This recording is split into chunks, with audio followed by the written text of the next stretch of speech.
Hi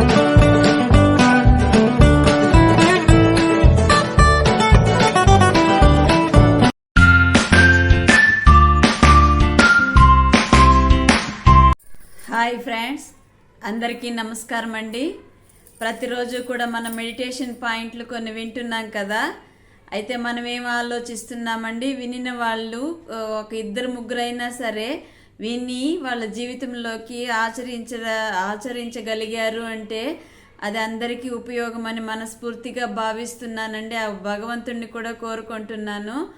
అయితే మనం ప్రతిరోజు కూడా పువ్వుల్ని ఎలా మనం భగవంతునికి సమర్పిస్తాము. కొన్ని కింద పడిపోతూ ఉంటాయి, కొన్ని అలాగ రాలిపోతూ ఉంటాయి. పూజ యోగ్యమైనవి కొన్ని అయితే తలలో కొన్ని వెళ్తాయి, అలాగ వేస్ట్ అయిపోయి వృధాగా వెళ్ళిపోతూ ఉంటాయి. వీటన్నింటి పువ్వుల గురించి ఈరోజు మనం తెలుసుకుందామండి ఫ్రెండ్స్. ప్రతిరోజు కూడా మనము పూజకి పువ్వులు కొనుక్కొని వస్తూ ఉంటాము, లేదా తోటలో కాసిన పువ్వులు, అంటే పూసిన పువ్వులు, కాసిన కాదు పూచిన పువ్వులు దేవుడికి యోగ్యంగా అవుతున్నాయా అనేది మనం చూసుకుందాము. ప్రతిరోజు పువ్వులు మనం తీసుకొస్తాం కదండి, చెట్లో అయినా లేదా కొట్లోనైనా తీసుకొని వస్తాం కదా. అవైతే మనం శుభ్రంగా కడిగి భగవంతుడికి పూజకి యోగ్యంగా తయారు చేస్తాము. అయితే పూజకి యోగ్యంగా ఏవి తయారవుతాయండి?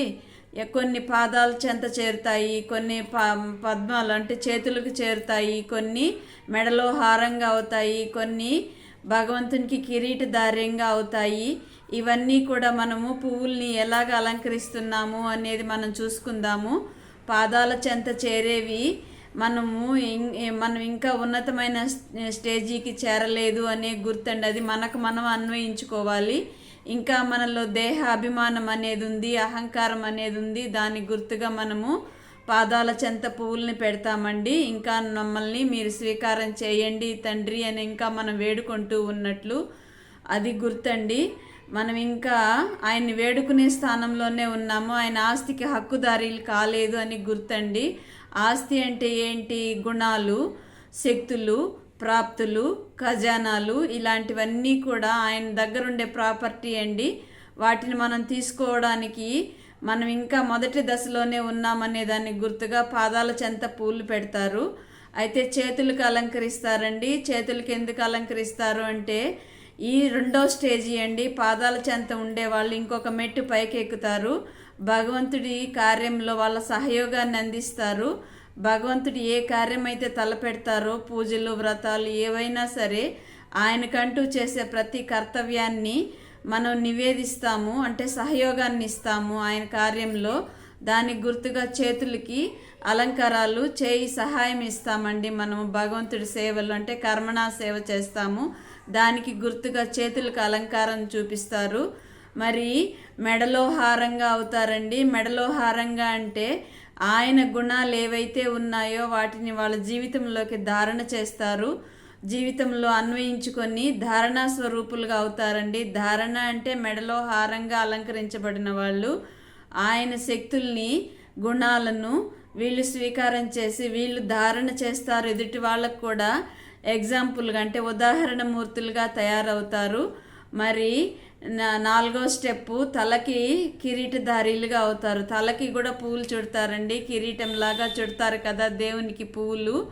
ఎందుకు అంటే ఈ కర్తవ్యాలన్నీ చేసి వాళ్ళు విజయాన్ని పొందుకున్నారు కాబట్టి, శిరోధార్యంగా వాళ్ళు భగవంతుడికే శిరోధార్యంగా అయ్యారు కాబట్టి అవన్నీ కూడా తల వరకు చేరాయండి ఆ పువ్వులు. ఈ పువ్వులన్నీ చూడండి ఎన్ని విశేషతలు కలిగి ఉన్నాయో. అయితే కొన్ని మనుషులకి పువ్వులుగా అలంకారంగా తయారవుతాయి, కొన్ని దేవతలకు తయారవుతాయి, కొన్ని భగవంతుడికి తయారవుతాయి. వీటన్నింటికి మించి ఇంకొకటి ఉందండి. నడుముకి కూడా పూలమాలని చుడతారు, నడుముకి ముడేస్తారు. పూలమాల అంటే ఏంటి? ఇవన్నీ కూడా భగవంతుడి దగ్గర ఉన్న ప్రాప్తులు, ఖజానాలు, గుణాలు, శక్తులు ఏవైతే ఉన్నాయో వాటన్నింటినీ తీసుకోవాలి అంటే దృఢత అనే బెల్ట్ మనం నడుముకు కట్టుకోవాలండి. ఆ విధంగా దృఢత అనే బెల్ట్ ఎవరైతే కట్టుకుంటారో వాళ్ళకు గుర్తుగా భగవంతుడికి మనం శృంగారం చేస్తామండి. భగవంతుడే ఆ విధంగా శృంగారింప చేయించుకుంటారు.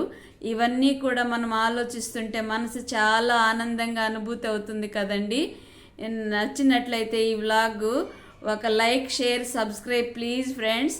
ఈ ఫ్లవర్స్ బాగున్నాయి కదా, ఈ ఫ్లవర్స్ చూడంగానే మాకు చెప్పిన మెడిటేషన్ క్లాస్లో పాయింట్స్ గుర్తొచ్చాయి నాకు, అవి మీకు షేర్ చేస్తున్నాను. ఒక్క లైక్ ప్లీజ్. మీరు చేసే లైక్ ఎంతోమందికి ముందుకు తీసుకెళ్ళడానికి మీరు కూడా సహాయకులుగా అవుతారు, నాకు ఇంకా ఎక్స్ట్రా బలాన్ని కూడా ఇచ్చినట్లు అవుతుంది కదా.